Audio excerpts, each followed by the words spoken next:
Donc Corinne, tu es secrétaire nationale du Parti de gauche, conseil régional Aura, et surtout, tu es militante pour le climat éco-socialiste. Peut-être si tu peux, en quelques mots, nous dire ce en quoi ça te fait réagir, et voilà, puisque tu as été à l'atelier.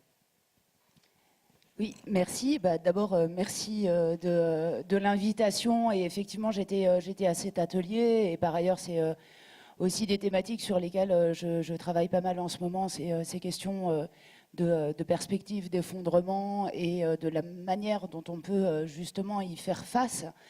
Et c'est vrai qu'on est souvent confronté de plus en plus à la fois à, je dois dire, un appétit intellectuel et un intérêt militant très fort pour cette question de l'effondrement.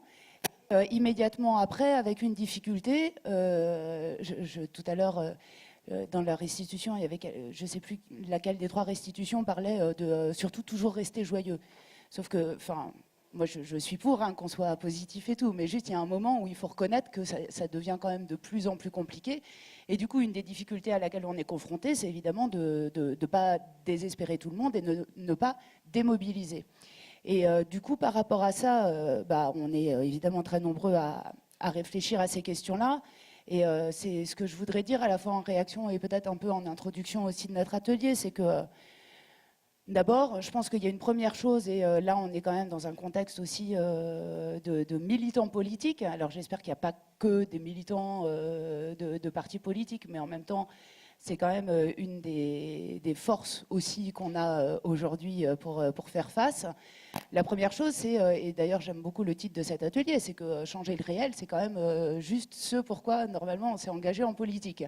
Et que donc il y a une forme de surmoi politique qui de toute manière nous empêche de lâcher la partie et de rester chez soi à cultiver son jardin, même si, je dois le reconnaître, parfois la tentation est quand même forte.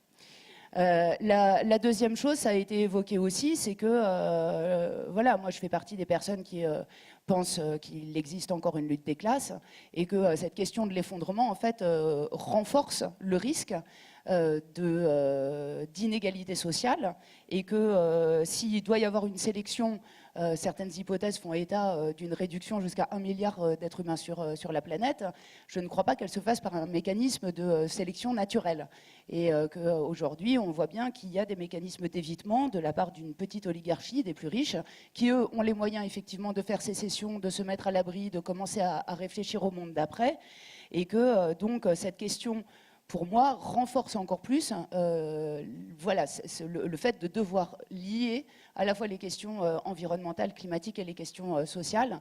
Et c'est aussi ce à quoi je travaille sur la question de l'écosocialisme. Et puis, je crois, et là je fais référence aussi à ce que tu disais tout à l'heure sur le rapport du GIEC, moi je pense qu'il faut faire très attention et que tout focaliser sur le plus 1,5 degré, et je fais partie des gens qui depuis 10 ans l'ont fait, mais je crois qu'aujourd'hui c'est dangereux de s'arrêter au plus 1,5 degré. Voilà, moi je ne suis pas scientifique, mais pour m'intéresser beaucoup au sujet aujourd'hui, je me suis forgé l'intime conviction que nous ne resterions pas en dessous des plus 1,5 degrés, mais pour autant, il ne faut pas oublier que derrière, il y a le plus 1,6, le plus 1,7, le plus 1,8, le plus 1,9, etc. Et que c'est bien chacun de ces dixièmes de degré qu'il va falloir aller sauver. Et donc, il n'y a pas voilà, il n'y a pas un moment où le couperet tombe et où le combat est fini. Et d'une certaine manière, puisque je sais qu'il y a aussi beaucoup de débats sur cette question de l'effondrement, de la collapsologie, il y a une sorte de pari de Pascal laïque finalement à refaire, et je conclurai là-dessus, c'est que qu'on y croit ou pas, en réalité, plus j'avance moi dans les débats publics, dans les ateliers, dans les conférences et dans mes lectures, plus je suis convaincue que finalement ce qui doit être mis en œuvre aujourd'hui pour préparer un monde post-effondrement et préparer la résilience justement au niveau territorial est finalement exactement la même chose que ce qu'il faudrait faire dès aujourd'hui, même sans effondrement, pour être dans un monde plus harmonieux, plus juste, plus respectueux des écosystèmes humains et non humains compris. Et que donc, il y a un espèce de pari de Pascal laïque à faire, c'est que de toute manière, à la fin, on y aura gagné en termes de solidarité et peut-être d'un nouveau paradigme qui nous permette aussi de dépasser le dualisme entre nature et culture et de nous reconsidérer dans ce système global qu'est la biosphère. Merci. D'ailleurs, tu parlais de solidarité, et ça a été l'objet d'un des ateliers. Peut-être Julien Bayou, si vous applaudissez à chaque fois, vous allez applaudir toute l'après-midi. Ça va être génial, mais voilà. Julien Bayou, tu es porte-parole ELV, donc tu es aussi conseiller régional, mais tu as fait partie de mouvements, de Génération Précaire, de Jeudi Noir, de Mon Revenu de Base. Et donc cette question de dire, quand Corinne disait 1,5, c'est aussi 1,6, c'est aussi 1,7, et c'est aussi la question de chacun qui s'anime et en solidarité qui va agir avec. Est-ce que ça te parle et ça t'a fait rebondir sur quelque chose? Oui, bonjour, merci beaucoup pour l'invitation. Alors déjà, juste pour dire que je suis vraiment en phase avec ce que tu viens de dire, Corinne, sur le fait que, effondrement ou non, de toute manière, c'est en avançant sur des politiques plus écologistes, plus de justice sociale et plus démocratiques qu'on aboutit de toute manière à une société plus apaisée, plus harmonieuse. Donc ça, c'est vraiment très important de, en fait, même dépasser le débat pour ne pas être dans un effet de sidération vis-à-vis de l'effondrement qui pourrait de temps en temps nous prendre et nous amener à aller jardiner, même s'il faut jardiner. Moi, je fais un continuum. Alors moi, je suis engagé en politique, après à m'être beaucoup engagé, ou en même temps qu'être beaucoup engagé dans différentes associations. Et j'ai mis du temps, en fait, à mesurer que c'était vraiment le prolongement ou la même facette, ou plusieurs facettes d'un même engagement. Et j'avoue que j'ai des boutons quand on me dit est-ce qu'il faut privilégier l'action citoyenne ou l'action politique, parce que justement, vu les enjeux, il y a évidemment besoin de jouer sur tous les tableaux. Alors après, chacun ses marottes, ses thématiques, le temps qu'il peut y consacrer, etc. Mais opposer les deux me semble tout à fait... c'est un peu comme si on allait sur un match de boxe avec un bras dans le dos. Il n'y a vraiment aucune logique à imaginer pouvoir l'emporter si on se prive justement d'une des composantes de cet engagement. Et je pense que Nicolas Hulot, la démission de Nicolas Hulot l'a admirablement montré. C'est-à-dire que, bien sûr, depuis longtemps, les écologistes disent sans rapport de force, vous n'obtenez pas d'arbitrage, parce que l'écologie, ça n'est pas uniquement mettre tout le monde d'accord et compter sur la bienveillance générale. C'est aussi remettre en cause les rentes, c'est aussi dire à Total, vous ne pourrez pas aller faire de forage pétrolier au large de la Guyane, ou dire à Norgold, vous ne pourrez pas faire de mine d'or en Guyane. Et ça implique évidemment de s'affronter à des intérêts importants sur les pesticides, sur d'autres sujets. Et opposer les deux, c'est vraiment, ou compter sur le fait que... Oui, en fait, on a un vrai problème, c'est que les hommes et les femmes politiques se disent comment convaincre les électeurs, et les électeurs se disent comment convaincre les décideurs. Et bien en fait, il faut les remplacer. Il faut à la fois alerter, c'est le rôle des écologistes depuis longtemps, sur le diesel, sur l'effondrement. Il faut expérimenter, démontrer sur les territoires, c'est le rôle des alternatives sur la bio, mais c'est aussi le rôle des maires, je pense qu'on en parlera évidemment. Mais une fois que le dérèglement climatique est là et que la prise de conscience est si forte, eh bien, il ne s'agit pas de convaincre les décideurs. Ils sont parfaitement au courant, puisque c'est le rôle du GIEC que de poser le constat. Il ne s'agit pas d'aller convaincre les décideurs d'En Marche que, eh bien, il faut lutter contre l'évasion fiscale. Ils savent pertinemment combien ça coûte et qu'est-ce que ça signifie que de baisser l'impôt de solidarité sur la fortune en termes de perte de marge de manœuvre pour le budget. On ne va pas aller convaincre Emmanuel Macron que le crédit impôt compétitivité emploi devrait être réorienté vers la transition énergétique. Il sait parfaitement combien ça coûte et à quel point ça ne sert à rien, en tout cas en matière d'emploi. Donc il faut aussi les remplacer. Et donc il y a ce continuum vraiment à travailler de la démarche personnelle, familiale, bien sûr associative. Mais aujourd'hui, pour sortir du glyphosate, ce n'est pas la peine d'aller discuter avec votre député, il faut le remplacer. Voilà. Je te remercie, on y reviendra d'ailleurs sur l'action militante et l'action d'investissement des institutions. Et d'ailleurs, si on dit qu'il faut le remplacer, ça veut dire qu'il faut prendre le pouvoir. Francine Mégevant, des maires des Bains, T'es vice... T'as vu ça un peu? T'es vice-présidente à la métropole sur les questions d'éducation et de culture. Et justement, cette question de prise de pouvoir, après, je voudrais juste te faire un clin d'œil. On est plus de femmes que d'hommes cet après-midi sur la tribune. Et ça, pour une fois, c'est juste à noter. Voilà. Oui, ça nous change un peu des lieux parisiens, même sur les ZFE. Donc, oui, donc, à la question après les appels, enfin, question, proposition après les appels, transformer le réel, il faut prendre le pouvoir. Voilà, partout, là où on peut. Moi, je n'oppose pas non plus militantisme associatif, pouvoir institutionnel, mais on voit bien quand même qu'il faut venir sur les pouvoirs institutionnels et politiques.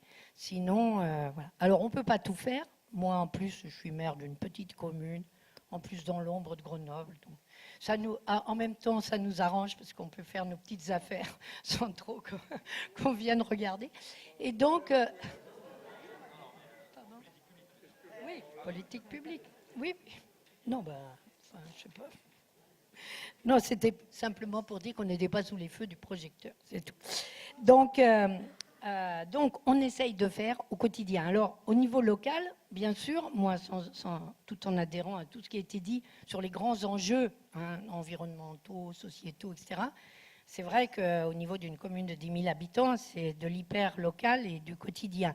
Mais c'est aussi là qu'on peut agir en continu, chaque jour, et on n'obtient pas toujours tout à fait ce qu'on veut, c'est aussi très frustrant, assez régulièrement frustrant, mais c'est là aussi qu'on peut travailler au quotidien sur la démonstration que tout ça peut avoir un intérêt individuel et collectif. Parce que c'est ça, en fait, qui fait bouger et adhérer les gens, c'est que, et tout le monde n'est pas aussi instruit, outillé, conscient que la salle ici, sur le fait que je vais y gagner, peut-être pas tout de suite, mais plus tard, ou mes enfants, ou même moi, sur des changements comme ça.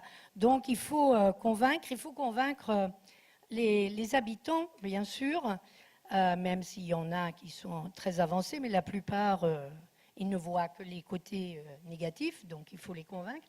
Il faut convaincre aussi les services des communes, parce que ce n'est pas les élus qui travaillent. Nous, on est là, on donne des caps, mais on n'est pas sur le terrain toute la journée, 8 heures par jour. Voilà. Donc, il faut aussi que les services comprennent pourquoi on change de cap. J'en parle parce que pendant 2 ans, on a été en but à des résistances énormes internes. Pourquoi on se met à moins tondre alors que toute ma vie, c'est la tonte? Enfin, ma profession, c'est de tondre. Donc, vous me dites maintenant qu'il faut que je tonde moins, autrement, c'est très perturbant pour un professionnel. De dire que, alors qu'on a passé son temps à essayer d'éclairer de partout, toute la nuit, il faut baisser les intensités, il faut éteindre certains espaces. Voilà, ça va à l'envers d'un certain nombre de pratiques professionnelles, surtout après les périodes qu'on a vécues où c'était la modernisation, le progrès, etc. Et donc, il faut prendre un virage un peu à 90 degrés. Et parfois, ce n'est pas évident. Et donc, il faut convaincre aussi ceux qui mettent en œuvre. Et puis, certains élus, si globalement, par exemple, dans ma commune, tout le monde a une sensibilité écologique assez développée, ils n'ont pas voulu que je sois maire écologiste, par exemple. Donc, mon équipe m'a dit, non... voilà, tu ne peux pas t'afficher comme ça. Donc, comme c'était un collectif très fort, je ne pouvais pas passer outre. Mais en même temps, ce qui est... Sans cette étiquette, en fait, il travaille tous les jours dans ce sens. Donc, en fait, il faut aussi pas trop s'attacher aux étiquettes parce que ça ne veut pas dire qu'on ne fait pas derrière, même si parfois, c'est plus difficile de ne pas avoir un peu... quelque chose contre quoi s'appuyer.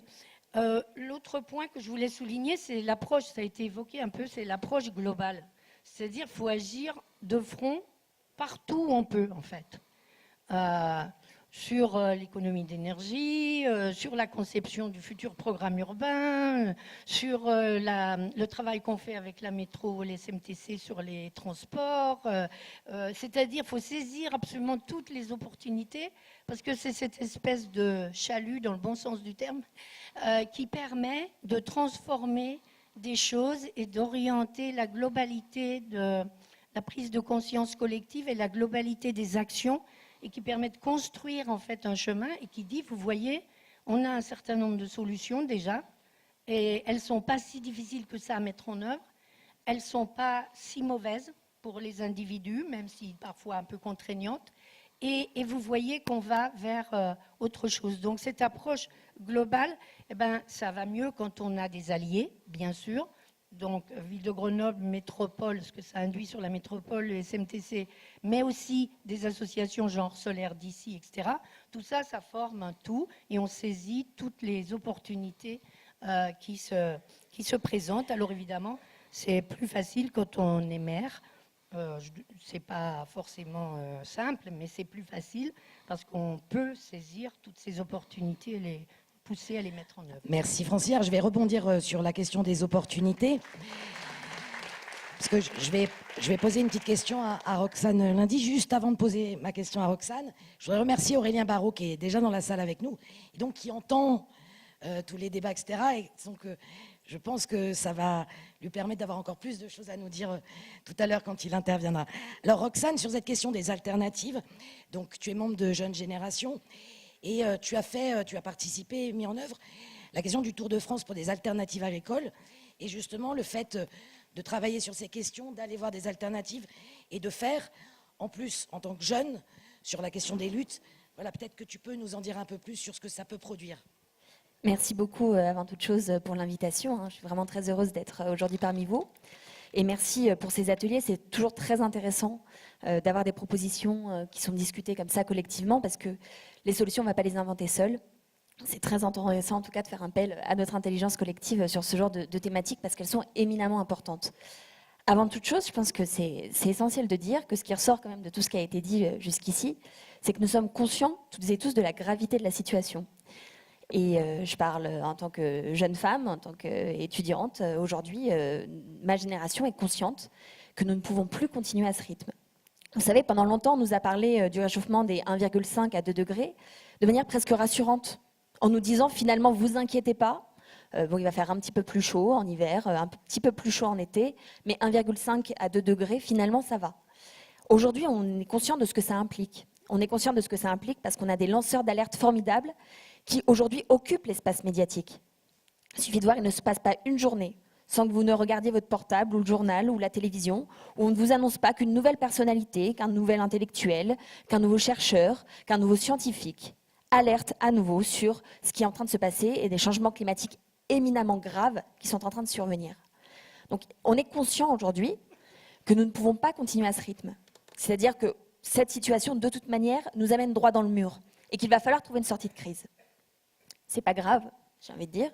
Ça tombe bien, moi je ne suis pas pour qu'on continue sur ce rythme-là. Je ne tolère pas cette société parce qu'aujourd'hui les libéraux, la droite, les conservateurs et toutes celles et ceux qui ne croient pas en l'écologie politique voudraient nous faire croire que nous sommes des rêveurs. C'est nous qui serions fous. Alors, tout est en train de se casser la figure, et moi je partage complètement l'analyse bien sûr sur l'effondrement qui est en train de se préparer, sur toute la question de la résilience, sur le modèle de société que nous sommes en train de préparer, en train d'imaginer, en train de penser, parce que ça nécessite aussi de réinventer un certain nombre de propositions qui n'ont pas été anticipées par beaucoup de générations et que nous sommes en train de faire émerger dans le débat public. Et nous nous retrouvons dans cette situation où en plus on nous fait passer pour des utopistes, pour des doux rêveurs. Et ça, c'est pas évident. Et c'est pour ça que moi, je trouve que le sujet de cette table ronde est absolument passionnant, parler de changer le réel. Parce qu'on voudrait nous le confisquer, le réel. Nous faire croire que la seule situation tenable aujourd'hui, la situation réaliste, c'est ce système financier qui aujourd'hui condamne et les populations, parce qu'il fait exploser les inégalités, et la planète. Et de toute manière, nous ne pourrons plus continuer. Toutes ces inégalités qu'ils ont légitimées année après année ne sont plus tenables et nous devons dès maintenant les éradiquer. Et donc tout l'enjeu qui se pose pour nous va être d'être au cœur de cette mobilisation citoyenne qui est en train d'émerger. La marche pour le climat hier, je pense que c'est une très grande fierté déjà que nous pouvons avoir. Parce que dans cette salle, je pense qu'on est convaincus qu'on n'a pas de doute sur le fait que l'écologie aujourd'hui est un enjeu majeur, si ce n'est l'enjeu majeur finalement de notre période et de notre millénaire, faut le dire. De toute manière, la situation où on la règle maintenant, où il n'y a pas d'avenir possible. Mais en plus de ça, il faut maintenant qu'on arrive à parler à d'autres personnes, parce que nous n'y arriverons pas seuls. C'est bien, on se parle entre convaincus, parce que ça nous permet de discuter de propositions, de solutions à apporter, ça nous permet de créer des convergences qui sont nécessaires dans la période politique, mais il faut aussi réussir à infuser nos idées partout pour cette génération qui est en train d'émerger et qui refuse en tout cas la situation telle qu'elle a existé depuis des années. Donc c'est un peu le sens aussi de ce qu'on a mis en place avec le Tour de France des alternatives agricoles et donc, qui a mobilisé un ensemble de jeunes de génération, donc du mouvement politique, et qui ont été à la rencontre d'un certain nombre de militants associatifs, d'un certain nombre d'agriculteurs tout simplement, qui à leur niveau, à leur échelle, œuvrent aujourd'hui à une transition écologique qui est absolument nécessaire.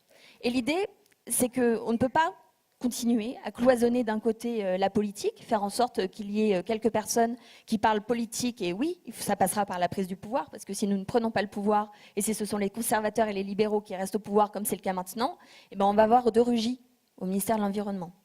Et on va avoir Nicolas Hulot qui va nous faire... On l'a déjà. On a de Rugy au gouvernement, et on a un appel de Nicolas Hulot qui, je pense, doit être entendu par tout le monde, qui nous dit aujourd'hui... De toute manière, il n'y aura pas de sortie de crise possible de la crise écologique tant que nous n'aurons pas rompu avec cette logique libérale, tant que nous n'aurons pas rompu avec cette logique qui continue à faire émerger des inégalités et qui ne règle rien à notre projet de société. Il faut le bâtir, ce nouveau modèle.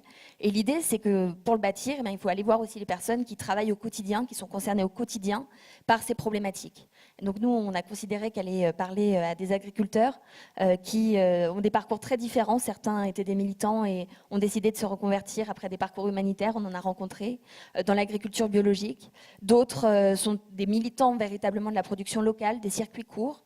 Il nous montre également qu'en fait, il y a un véritable enjeu social. Bien sûr que la question écologique est une question sociale, mais qui nous montre également que quand on achète bio, quand on produit bio, eh bien aussi, c'est d'autres conditions de travail pour les agriculteurs que celles qui sont imposées aujourd'hui par une logique productiviste, qui non seulement est catastrophique pour notre santé, mais qui en plus n'est pas tenable pour la planète. Merci beaucoup.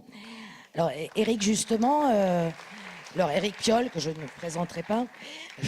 Éric, justement, la question du agir au quotidien, agir au réel, qu'est-ce que ça veut dire sur une ville comme Grenoble, sur le territoire, et puis plus globalement, qu'est-ce que ça nous invoque aussi pour le fait de se dire, on le fait collectivement, on le fait plus largement, on le porte, on ne fait pas que des alertes, on agit.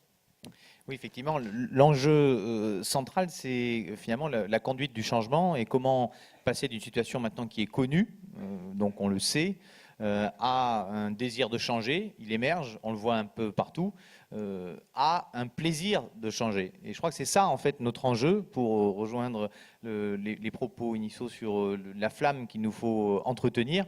C'est cela, autour du plaisir de changer, qui est au cœur de notre action aujourd'hui. C'est ça, je crois, qui a soulevé d'abord un enthousiasme et un souffle pendant la campagne. Tout d'un coup, d'avoir des gens d'horizons très différents qui se mettent au service d'un projet collectif et qui le portent effectivement dans la joie, avec l'art et l'esthétique au centre de tout cela.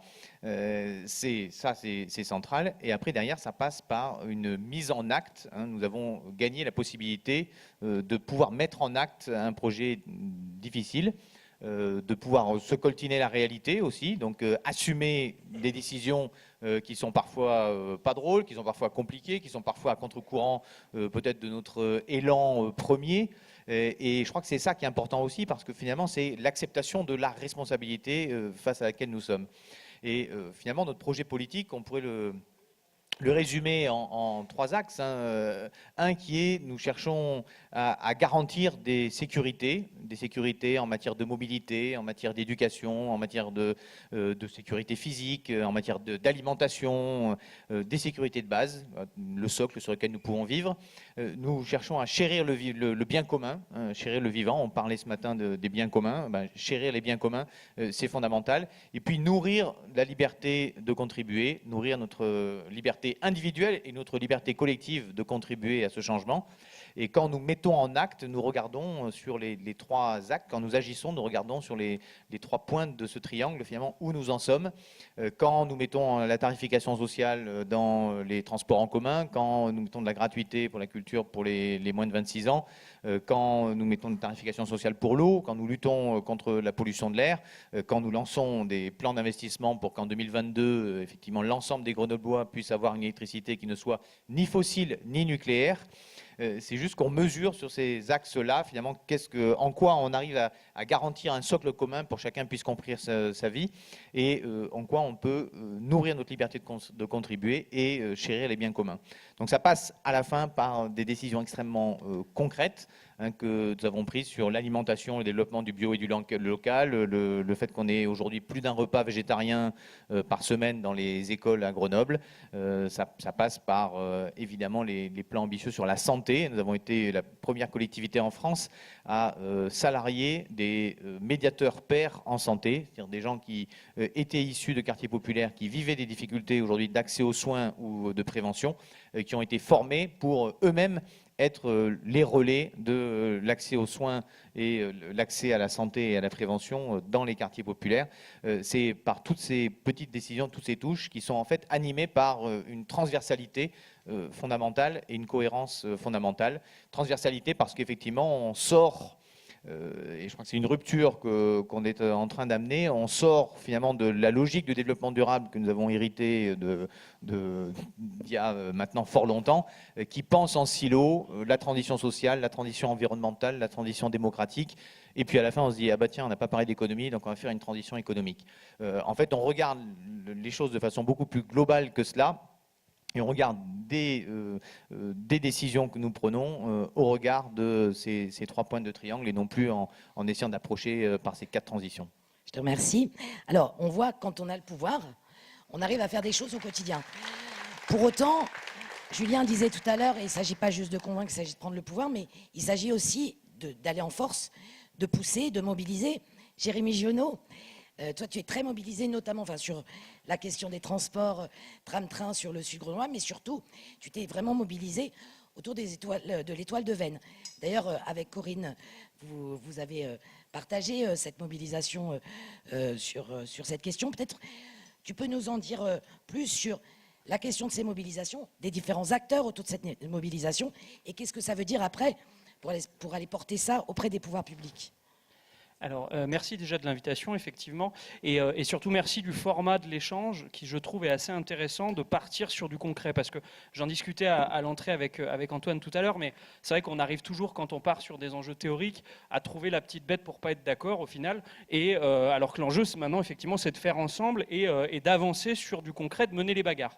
Et du coup, là-dedans, alors c'est pas tant que je sois, à titre personnel, j'étais un peu impliqué, mais je veux pas, voilà, par rapport à tous les copains du Trièvre, c'est une paille, ce qu'on a pu faire nous sur le sud grenoblois, sur cette bagarre de la ligne Grenoble-Veynes, qui finalement est, je trouve, un bon exemple à donner sur la manière dont on peut conduire des combats. Parce que, ça a été dit, finalement, on a une prise de conscience généralisée des enjeux environnementaux, des enjeux de transition.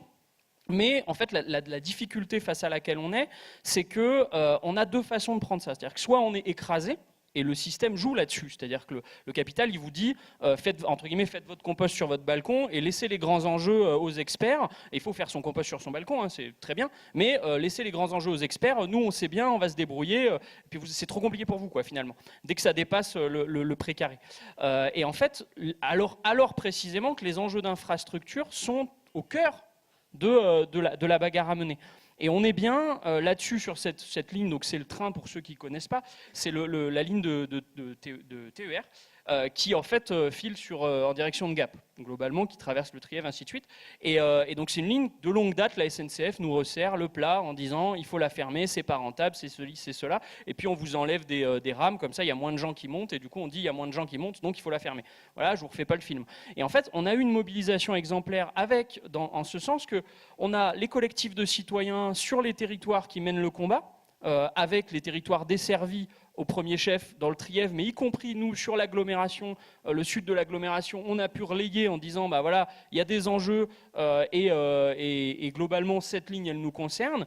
Il y a le lien avec les salariés, avec les salariés de la boutique, la SNCF en l'occurrence, c'est-à-dire que les syndicats de cheminots, ils sont partie prenante du collectif, ils mènent la bagarre, et on l'a vu dans les combats qui ont eu lieu au printemps dernier, il y a des gros enjeux autour de ça.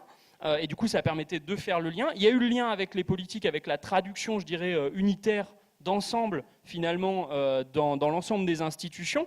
Et en fait, on est en train, alors c'est pas encore totalement gagné, mais voilà, il y a des bras à tordre, notamment au niveau de l'État, mais on a fait bouger des choses, quoi, tous ensemble. On a fait bouger des choses, et notamment que ce soit les régions, voilà, avec des gens qui, on va se le dire entre nous, c'est pas Laurent Wauquiez qui voulait sauver cette ligne à la base, quoi. Christian Estrosi, c'est pareil, quoi. C'est pas, voilà, enfin c'est plus Estrosi de l'autre côté, mais enfin bref, voilà, on gagnait, mais on voit le cinéma. voilà, il y a des bras à tordre. Et en fait, s'ils ont bougé, c'est parce qu'on a construit, mais on a fait bouger des choses, quoi. Tous ensemble. En fait, ça, je pense que ça doit être notamment finalement au cœur de nos réflexions, voilà, avec des gens qui, on va se le dire entre nous. C'est pas Laurent Wauquiez qui voulait sauver cette ligne à la base, quoi. Christian Estrosi, c'est pareil, quoi. C'est pas, voilà, enfin c'est plus Estrosi de l'autre côté, mais enfin bref, voilà, on voit le cinéma, quoi.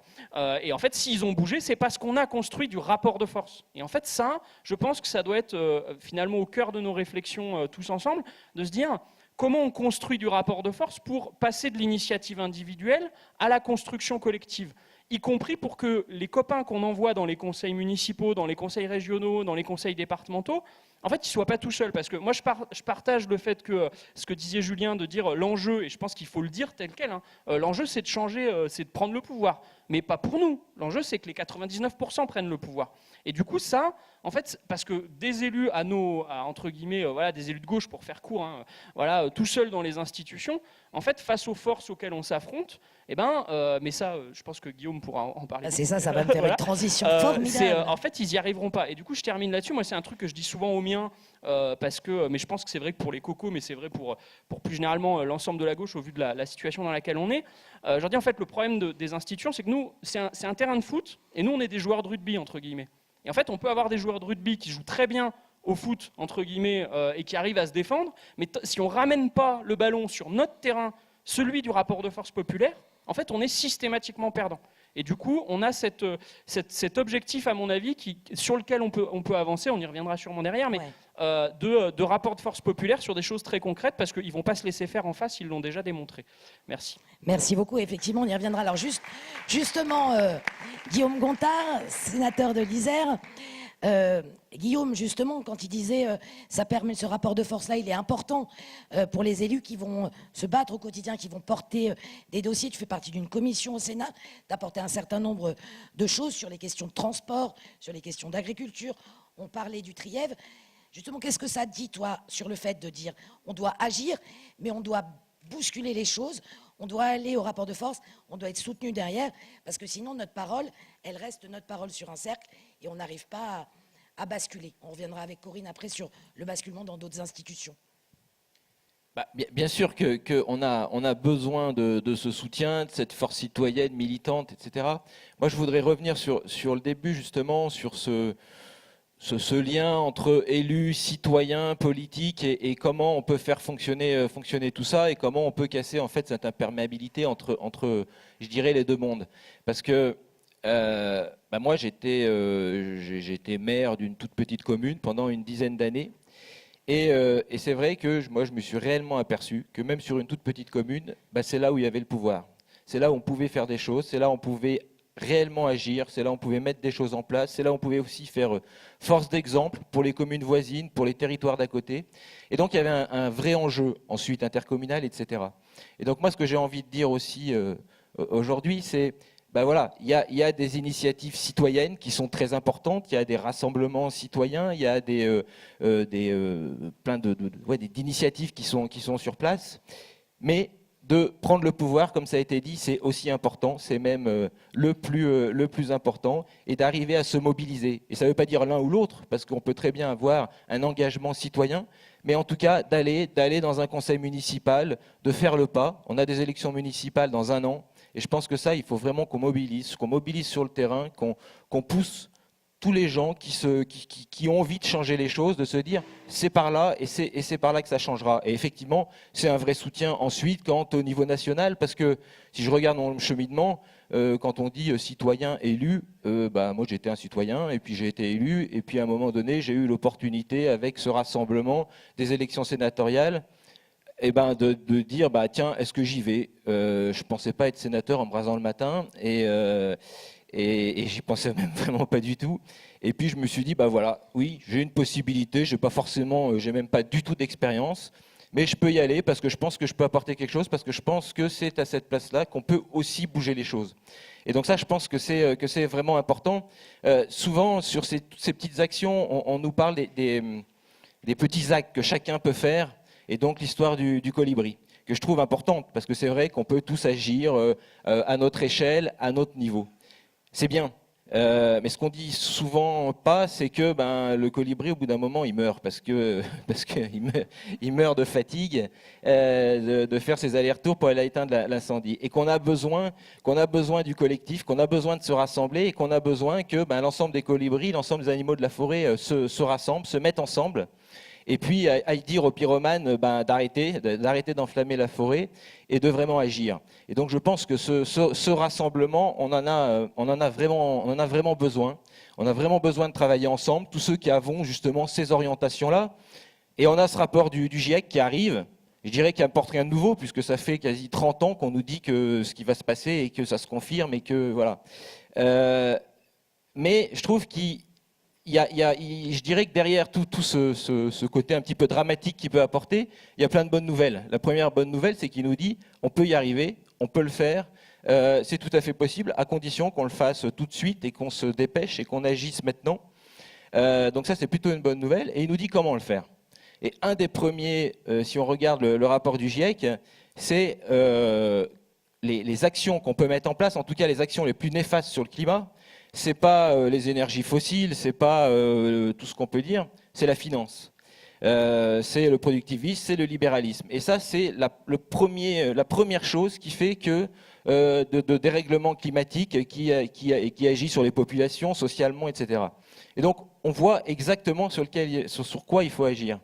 Et moi, ce qui me frappe, c'est qu'actuellement, on a un gouvernement, on a un président de la République qui ne fait plus de politique. Et c'est vraiment pour ça, moi je pense qu'il faut vraiment remettre de la politique, avoir ce courage politique et de dire oui, il y a des choix politiques, on n'est pas condamné à faire toujours la même chose. Et Emmanuel Macron, qu'est-ce qu'il nous dit? Il nous dit que le système, il fait plus de politique, il nous promet rien, il nous promet pas un avenir meilleur, il nous promet pas un changement, il nous promet pas... Non, il suit cette ligne du libéralisme, il essaye de colmater les brèches. Alors on fait quelques petits aménagements, la fameuse politique des petits pas, on modifie quelques petites choses, voilà. Mais on ne crée rien, on n'avance rien, on ne modifie rien, quoi. Et donc je pense qu'il faut qu'on arrive vraiment à changer, à basculer et à montrer que oui, il y a des choix politiques, sortir de cette vision de la pensée unique et de vraiment dire, voilà, à chaque sujet et chaque petit sujet, oui, il y a une implication sur le climat, il y a une implication sur les gens, parce que tout à l'heure tu disais le climat, il ne faut pas se bloquer qu'au fameux degré.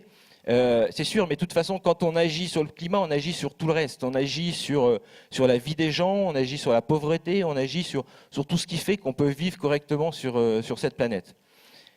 Juste un exemple pour terminer.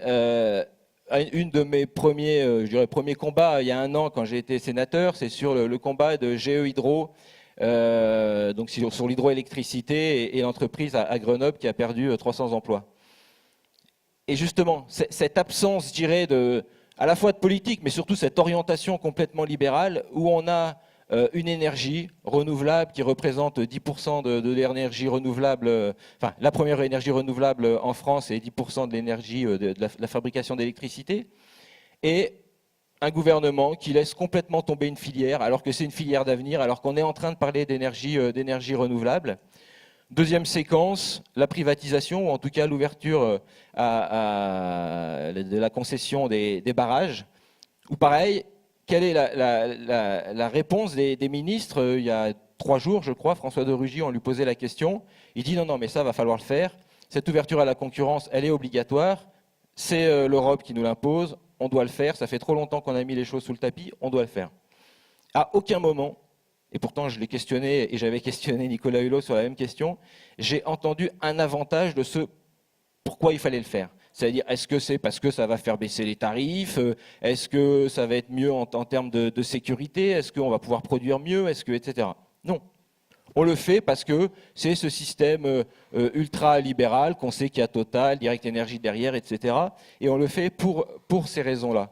Et je pense que là, il y a une action, une réelle action politique. Et là, moi, en tant que parlementaire, eh ben, c'est aussi de montrer que non, il n'y a pas qu'une seule solution, il y a des solutions et qu'il y a des choix politiques. Et qu'à un moment donné, il faut avoir le courage politique d'assumer ces choix. Et une des choses sur lesquelles on est en train de travailler, c'est de se dire, d'essayer de réfléchir à une proposition de loi justement sur l'hydroélectricité et de se dire, bah oui, on n'est pas obligé de privatiser ce secteur. La plupart des pays européens ne l'ont pas fait. Et donc on a cette possibilité, et notamment par exemple de dire que l'eau, parce que pour faire de l'électricité, il faut de l'eau, que l'eau est un bien commun, qui est un bien de la nation, et que donc on ne doit pas s'en séparer, comme l'énergie d'ailleurs, la création d'énergie, ce qui nous fait qu'on peut tout à fait sortir de ces directives européennes. Mais tout ça pour dire qu'à un moment donné, il faut mettre ces gens dans cette position de dire oui, il y a des choix, et que ces choix, eh ben, il faut les assumer à un moment donné. Merci beaucoup. Justement, sur cette question de changement de paradigme, de choix de libéralisme et d'action, peut-être Corinne, parce que ça fait appel à ton combat au quotidien et de ce qu'après tu peux ou pas transformer dans la sphère politique. Oui, alors effectivement, donc moi je suis élue à la région Auvergne-Rhône-Alpes dans un groupe donc de rassemblement, puisque nous sommes des élus de différentes sensibilités, notamment Europe Écologie Les Verts, Parti de gauche, France Insoumise et Non Encarté. Et du coup, donc, on est 9 élus sur un total de 204, ce qui, évidemment, vous l'imaginez bien, face à Laurent Wauquiez et face à un nombre d'élus très important de la majorité, mais aussi du Front National, constitue un petit défi au quotidien, effectivement, notamment sur ces questions écologiques et sociales. Et du coup, ce qui est intéressant, c'est que tout en étant neuf, on arrive, en s'appuyant justement sur les mobilisations locales, sur les réseaux déjà constitués, sur des luttes identifiées, à trouver des points d'appui pour nous agir au sein de l'institution. Ça a été le cas sur General Electric, puisqu'on a 2 conseillères régionales qui sont sur l'Isère, Émilie Marche, qui a pas mal travaillé aussi sur ce dossier, qu'il a porté à la région, et Myriam Laïdouni-Denis, qui intervient aussi sur différents dossiers. Donc on a pu faire le lien sur cette question-là et du coup engager nous aussi de notre côté le rapport de force au sein de l'institution, mais qui évidemment, vous le voyez bien, n'aurait pas existé si on avait été juste nous 9 élus, s'il n'y avait pas eu derrière la mobilisation des syndicats, des salariés et d'autres élus. Donc ça, c'est un exemple. On a parlé tout à l'heure de l'étoile de Veynes.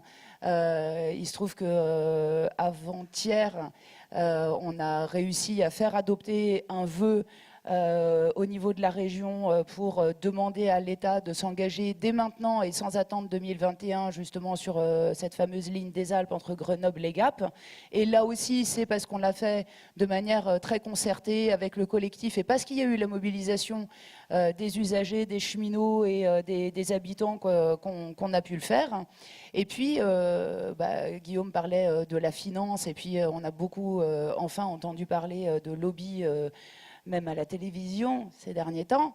Là aussi, évidemment, il y a beaucoup de choses à faire. Et c'est vrai que du coup, au niveau de la région, on a découvert de nouveaux lobbies. Ça ne veut pas dire qu'il n'y en avait pas sous Kéran, hein, mais on a changé un peu de champ sémantique, puisque là, vous en avez sans doute entendu parler. Il y a eu de très grosses subventions accordées à la Fédération régionale de la chasse pour faire de l'éducation à l'environnement, qu'il y a des transferts de fonds très importants de plusieurs centaines de milliers d'euros qui se sont faits des réseaux historiques de l'agriculture paysanne vers les chambres d'agriculture, y compris d'ailleurs sur de l'accompagnement à la conversion en agriculture biologique, par exemple.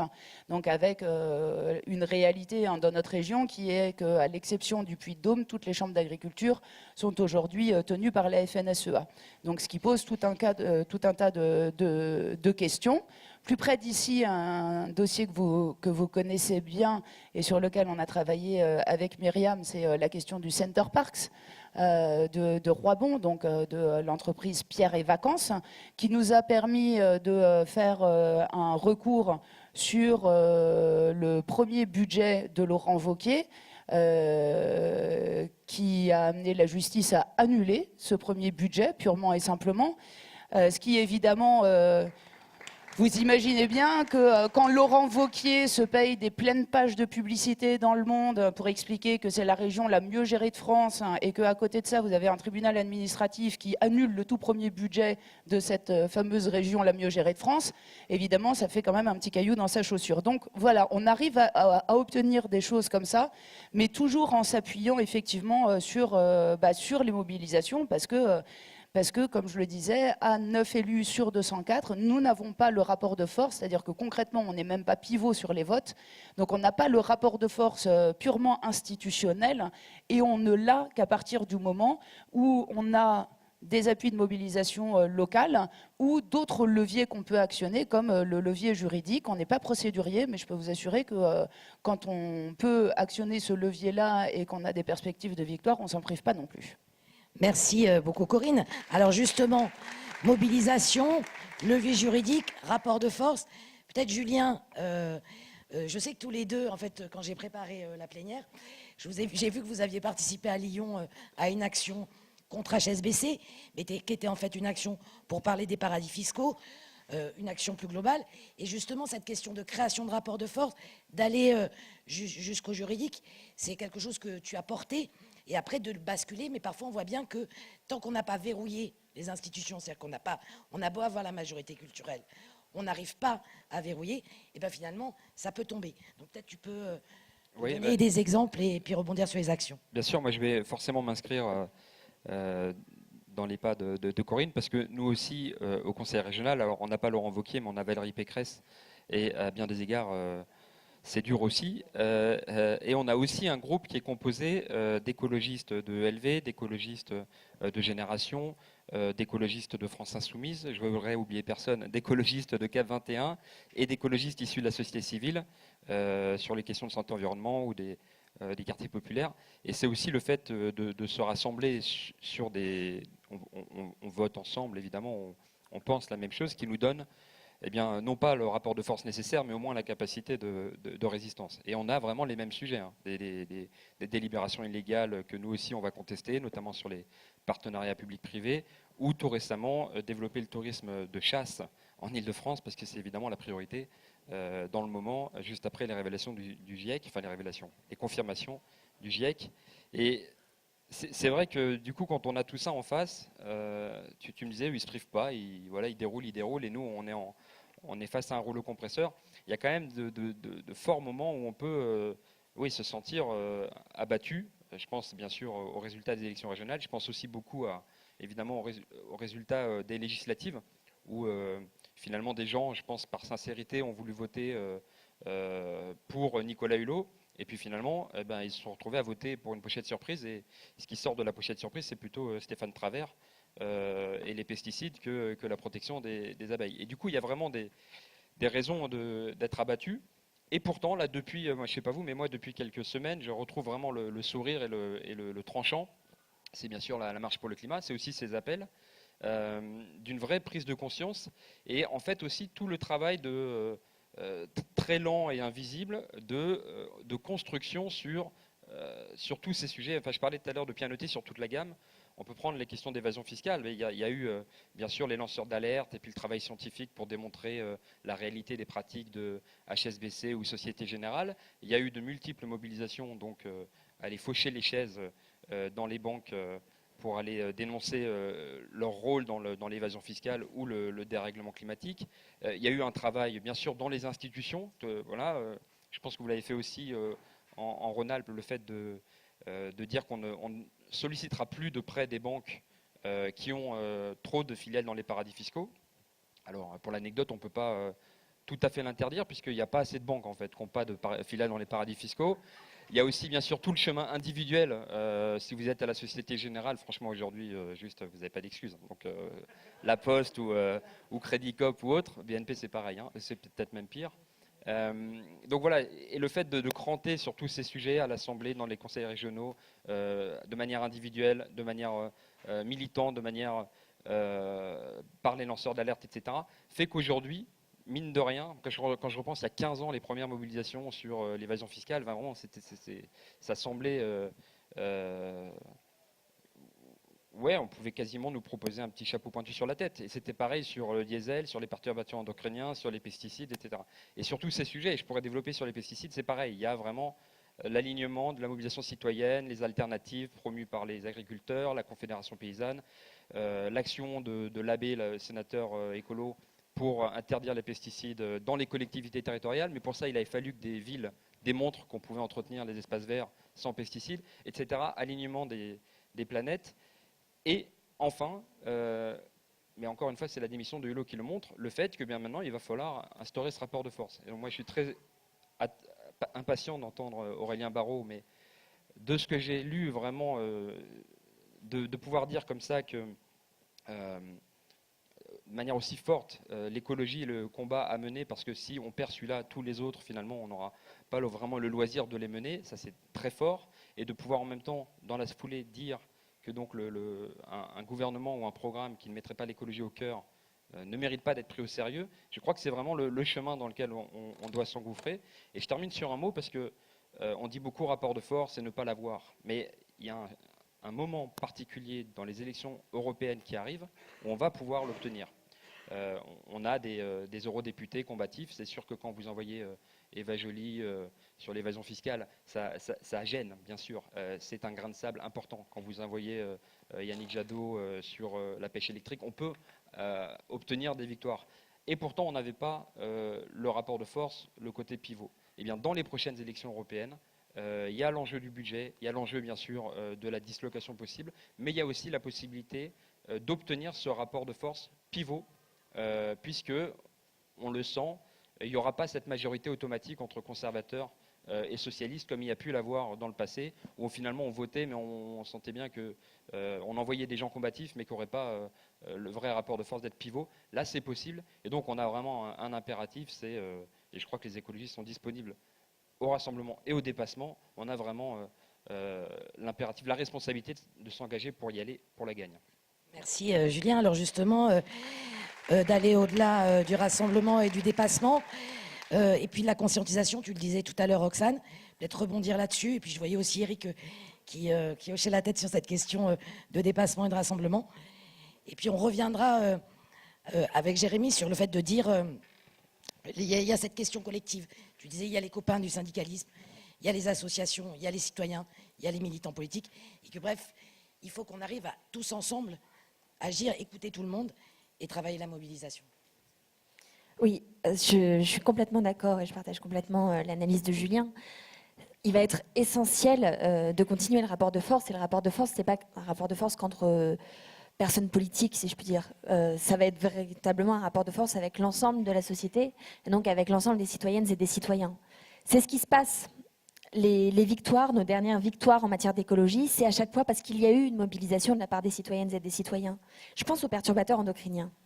Pendant des années et des années, beaucoup ne savaient pas ce que c'était. On entendait parler du bisphénol A de temps en temps.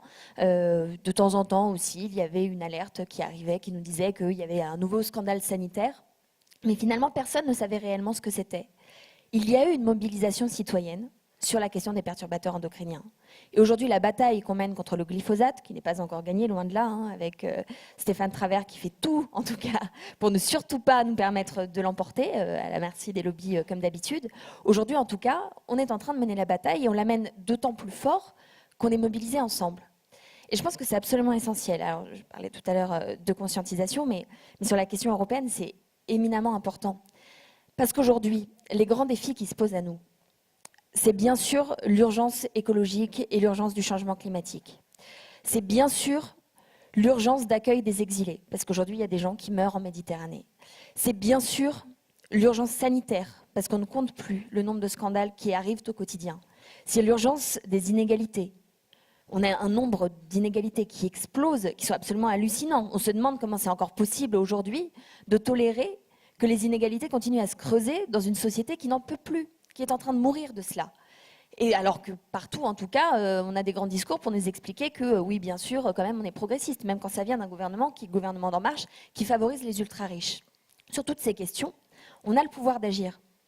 L'Europe est un cadre pertinent aujourd'hui pour aller mener ces combats parce que c'est les grands défis qui se posent à nous. Et qu'on a, de la part du gouvernement, en tout cas, une attitude très hypocrite.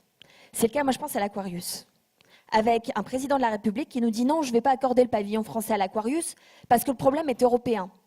Le même président de la République qui s'engage, en tout cas au niveau européen aujourd'hui, à ne pas apporter de réponse pour ces exilés. Parce que la réalité, c'est qu'on pourrait avoir aujourd'hui des solutions pour les accueillir si jamais il y avait une mobilisation au niveau européen, en tout cas de la part du chef d'État, qui est Emmanuel Macron, et de la part de l'ensemble des chefs d'État au niveau européen. Le règlement de Dublin aujourd'hui est à l'origine, en tout cas, des conditions terribles dans lesquelles se retrouvent ces personnes qui souvent sont abandonnées à la mort, parce que c'est ça la réalité. Je pense qu'il y a une mobilisation citoyenne qui est nécessaire. Elle est nécessaire parce qu'on a un gouvernement qui nous dit finalement que l'extrême droite est en train de gagner sur ces questions et que du coup, il vaut mieux surtout ne pas parler des exilés parce que ça ferait perdre des points dans les sondages au président de la République. Il faut vraiment qu'on se mobilise. Et moi, je vais donner, puisqu'on parle de changer le réel, je vais donner quelques exemples.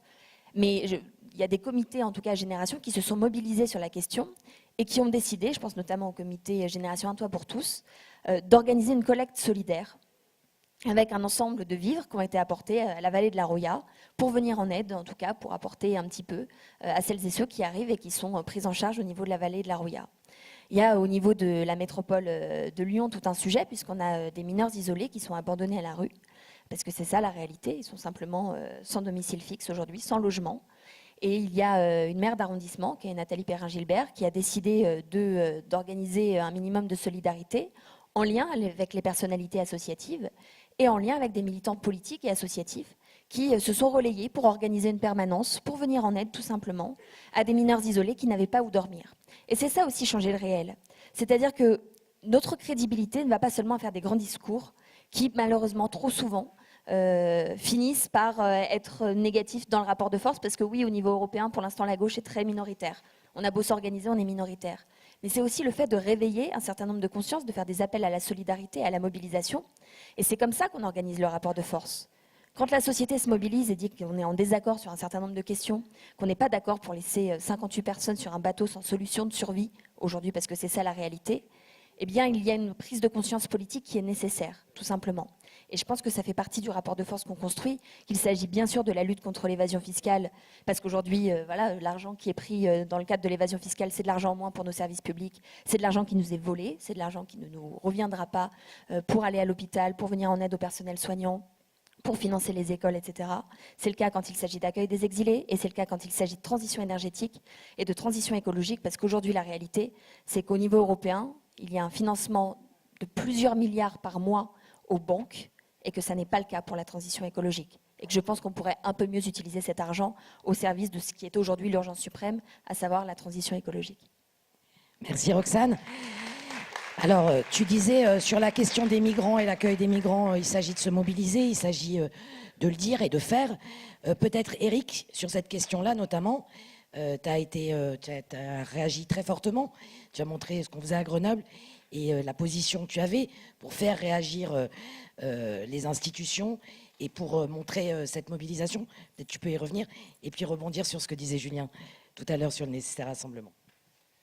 Oui, sur cette question des migrants, en fait, elle touche évidemment notre humanité première, mais elle touche en fait une question beaucoup plus fondamentale. C'est la pointe avant d'une position politique entre ceux qui veulent se mettre à l'abri du monde et donc qui veulent faire des murs, et puis on fera toujours plus de murs, toujours plus haut, et ceux qui portent encore un espoir sur l'avenir. Et donc on a évidemment une première question d'humanité directe, de richesse de la rencontre, hein, de richesse aussi de tous ces habitants qui sont là et qui, dans notre histoire, et particulièrement à Grenoble, ont construit notre ville. Les Savoyards d'avant la Savoie française, c'est pas si vieux. Oui, mais on rigole, mais 150 ans. Hein, c'est pas très vieux, c'est jamais plus que 3 fois l'immigration maghrébine. Donc à l'échelle de l'histoire, c'est finalement ridicule. Hein. L'immigration italienne qui a construit, l'immigration arménienne, les Chiliens que nous avons accueillis, les Boat People que nous avons accueillis, tout cela ont fait ce territoire en particulier, mais ils ont fait finalement la France. Mais ce que nous voulons montrer, à la fois en montrant juste qu'on peut avoir des solutions d'accueil qui sont tout à fait abordables pour le collectif, c'est ce qu'on a fait en créant un village d'insertion au Rondeau, hein, qui a 130 places, où on a des gens qui sont à l'abri des prédateurs et de tous les mafias qui tournent autour des exilés, mais qui ont aussi des travailleurs sociaux, qui construisent leur vie, qui ont des conditions d'hygiène et aussi de vie privée qui sont décentes.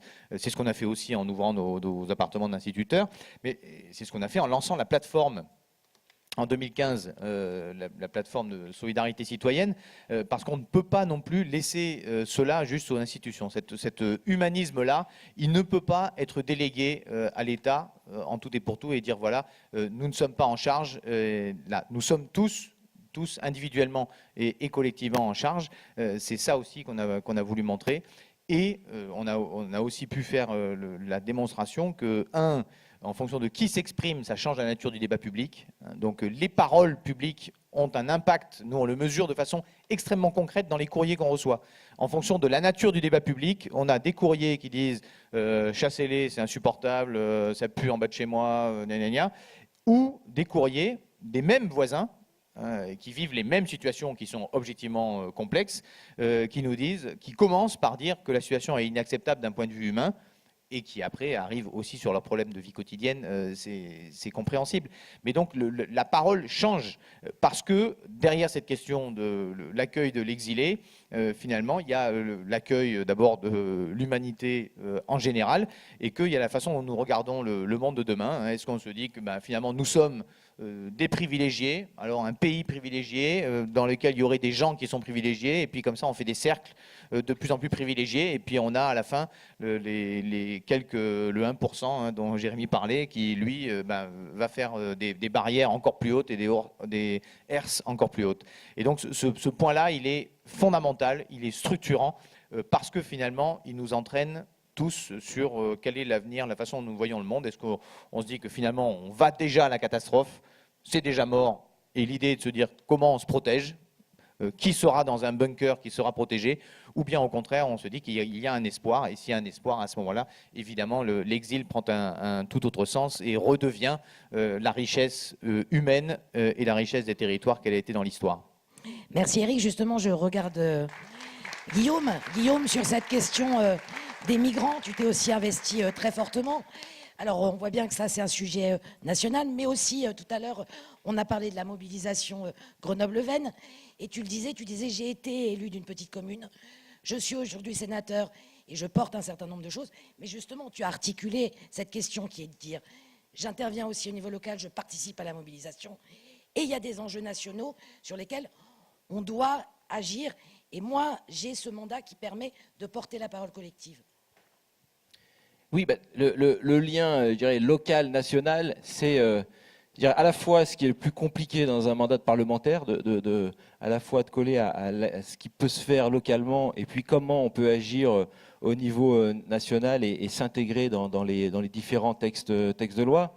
Mais sur la question des migrants, je trouve que c'est un bon exemple sur à la fois tout ce qui peut se faire sur les territoires, tout ce qu'on peut voir sur les territoires, qui se fait souvent en dehors de l'État, puisque c'est des mobilisations citoyennes, c'est des communes qui se mobilisent, et souvent des toutes petites communes, qui se mobilisent pour mettre en place de l'accueil, s'organiser autour des migrants, de travailler sur du scolaire, et avec des vrais effets positifs. Des exemples de communes qui ont pu conserver leur école parce que des familles se sont installées. Et donc un vrai effet positif et toujours une peur. C'est-à-dire qu'à chaque fois, forcément, quand il y a un projet comme ça d'accueillir, il y a toujours cette peur, cette crainte du politique, de l'élu, parce que voilà, on va avoir les habitants qui vont être remontés dans un premier temps. Mais quand on arrive à passer cette peur, quand on arrive à passer cette crainte et de montrer que non, ça se passe bien, qu'au contraire, ça permet souvent de redynamiser un village, ça permet de recréer le lien, de rediscuter.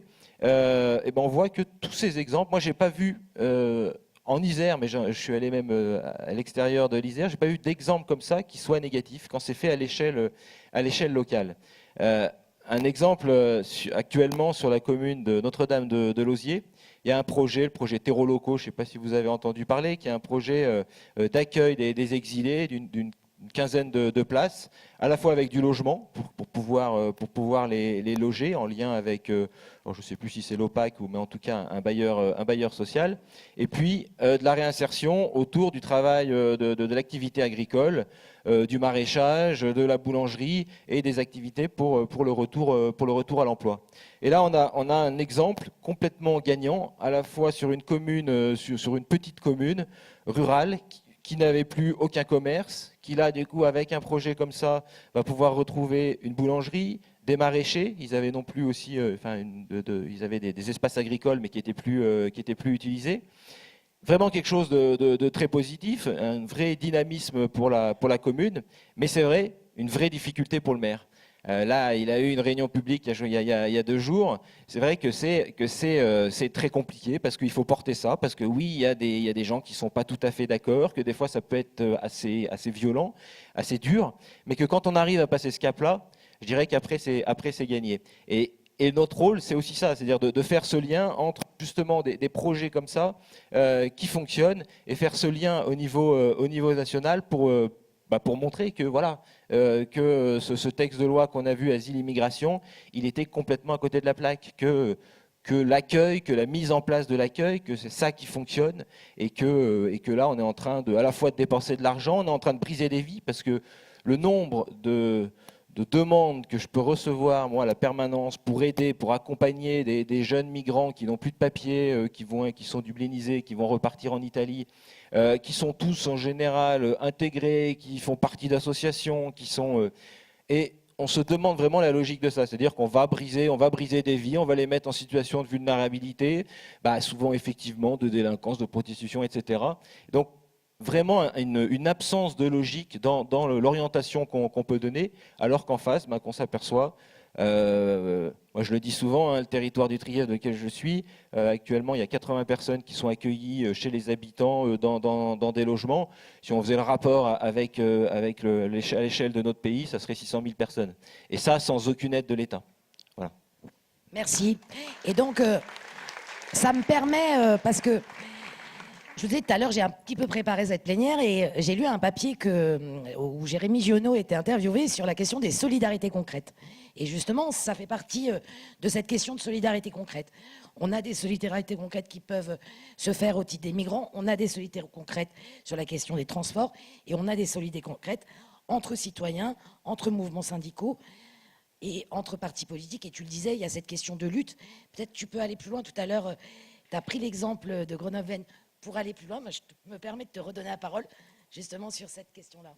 Oui, alors tout d'abord, je partage complètement ce qui a été dit sur la question des exilés, des migrants. Je pense qu'on a une responsabilité à gauche, c'est de ne pas céder cette digue-là. Et là, on a un combat à mener parce que effectivement, celui-là aussi, si on le perd en termes d'humanité, on voit sur quoi ça peut déboucher.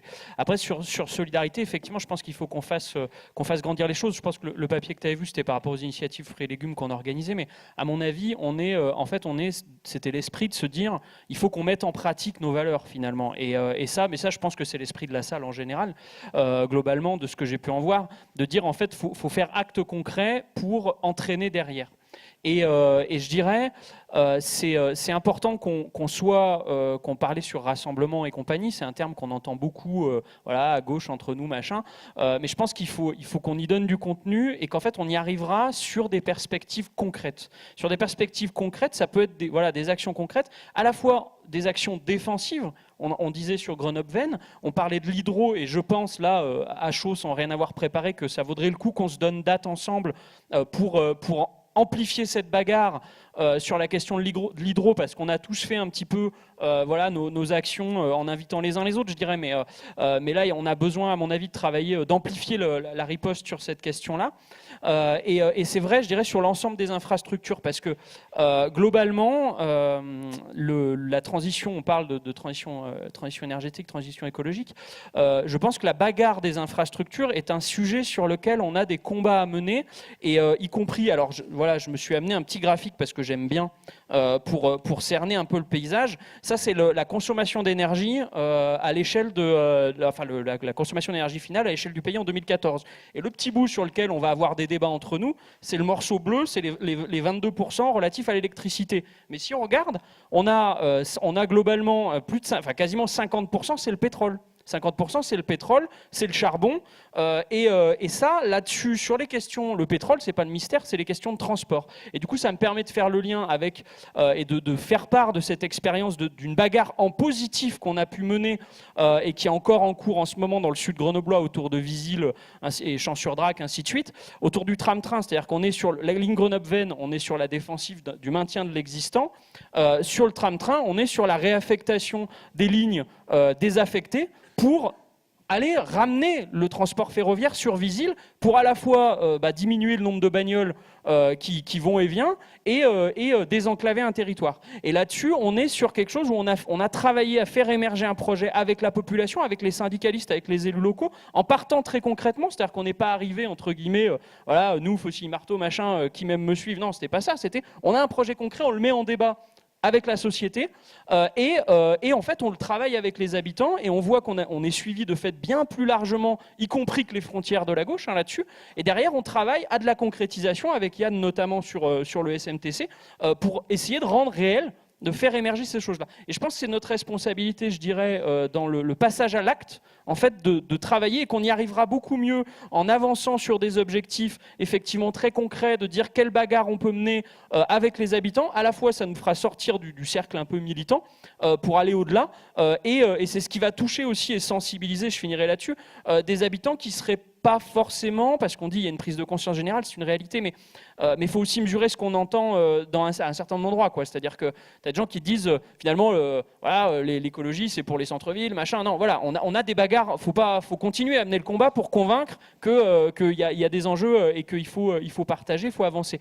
Et aller sur le concret comme ça, finalement, c'est dire, bah voilà, tu vois, ça c'est un combat dans le sens de l'écologie, on va ramener le train, le ferroviaire en bas de chez toi, voilà, et ça, du coup, tu vois, tu seras bien, c'est la transition aussi, quoi. Et c'est comme ça qu'à mon avis, on arrivera aussi à élargir pour casser un peu le chacun pour soi que met en place, voilà, dont le gouvernement sont les tenants, de dire finalement, j'ai bien aimé ce que tu disais, Eric, sur en fait, est-ce que tout est foutu, auquel cas l'enjeu il est là, quoi. C'est en fait, on doit combattre ça, c'est-à-dire que il faut pas se laisser enfermer dans le truc de tout est foutu, donc on va se replier, on va faire voilà, soit au Larzac, soit en mode survivaliste version US, quoi. Mais l'enjeu, c'est que la société, elle peut changer, on peut faire autre chose, et en fait, on a besoin de le démontrer par des actions concrètes, des bagarres sur lesquelles on peut obtenir des victoires et sur lesquelles on peut entraîner la population majoritairement. Voilà. Merci Jérémy, et je te voyais Francis acquiescer sur cette question de on a des bagarres, il faut passer à l'acte, peut-être justement au titre à la fois d'une commune, comme le disait tout à l'heure Guillaume, mais aussi au titre d'un territoire, cette question de mener des bagarres et de passer à l'acte. Au titre d'une commune, on fait le boulot, quoi. C'est-à-dire que nous, on héberge des migrants, on a un réseau citoyen qui les accompagne, on a un magasin pour rien, c'est-à-dire les gens déposent des choses et d'autres viennent en chercher. Et en plus, c'est un lieu très convivial. Et ça ne se découpe pas comme on pourrait le penser. Enfin, il se passe des choses assez intéressantes dans cette espèce de troc et beaucoup d'autres actions. On soutient une conciergerie solidaire, etc. Parce que pour moi, il y a l'écologie, elle ne peut qu'avoir une organisation sociale autre. Elle induit en fait une autre organisation sociale, mais on peut aussi commencer à modifier la conception de la vie en société par tout un tas d'actions qui, en apparence, sont plutôt petites et n'ont peut-être pas beaucoup d'impact. Mais quand quand on dit aux gens, ben, on peut partager des choses, c'est l'affolement généralisé en général au début. C'est pas possible, mon chez moi, mon machin, etc. Et puis dès qu'ils rentrent dans ce type de petites actions qui est dans la proximité en bas de leur immeuble, ils comprennent tous les avantages qu'il y a au partage du temps, au partage de convivialité, au partage de choses, au partage de problèmes. Et puis au partage même de logements, puisque notre réseau citoyen autour des migrants, il en héberge. Dès qu'il y a un souci ou une aide à apporter, il y a toujours quelqu'un qui répond présent. On avait confié nos appartements, dont une bonne partie d'instituteurs là, liés aux écoles, à la préfecture tout de suite quand elle avait fait appel. On n'a jamais vu personne arriver, donc on les a repris. Et du coup, maintenant, en fait, on s'est mis, y compris avec des réseaux confessionnels, etc. Et notre CCS s'occupe de tous les migrants quand il le faut, peu importe par qui ils sont hébergés. Et donc, nous, on les a hébergés aussi en direct en tant que commune, puisque la préfecture nous en envoyait pas. Voilà. Donc, on est très attentif, justement, sur cette solidarité dans la proximité, au quotidien, sur toutes les choses, avec toutes les générations, et très attentif aussi, parce que je crois qu'on n'en a pas parlé, mais c'est important, à préparer les citoyens de demain. Et on fait un travail très intense auprès des enfants. Par exemple, on a un comité d'usagers du périscolaire, des CM1, CM2, et ils prennent leur travail extrêmement au sérieux. Je mange une fois par an avec eux. Ils viennent avec le nœud papillon, c'est très drôle. Et pour discuter avec le maire sur ce qu'il faut améliorer dans le périscolaire. Et donc, moi, j'ai le souci de beaucoup travailler avec les enfants en collectif, parce que je pense que c'est très important. Et je suis affolée, pour pas dire parfois paniquée, quand j'entends leurs réactions dans mes échanges avec eux, quand ils me disent mais alors c'est quoi l'avantage d'être mère? Je dis ben je sais pas trop, j'en vois pas bien. Ben alors ça sert à rien. Ou quand je leur donne mes indemnités, ils disent oh, ça vaut pas le coup. Alors franchement. Et alors ils ont 8 ou 10 ans. Alors je trouve ça complètement affolant. Ils ont déjà une perception étrange. Donc je me suis dit qu'il fallait vraiment travailler avec eux. Donc je pense que c'est vraiment important, puis leur dire qu'ils peuvent agir aussi, les médiateurs dans les cours de récréation. Enfin bon, voilà. Moi je voulais juste pointer ça parce qu'on n'en a pas parlé, mais Tu as raison. mais il faut s'occuper de pas la parler jeune de- génération et les mettre, pas seulement leur expliquer ce qui est bien, mais les mettre en situation et leur dire tu vois comme c'est mieux quand on s'y met tous. Mais souvent, ils savent mieux que nous, en plus. Donc, alors, merci beaucoup. Est-ce que l'un ou l'une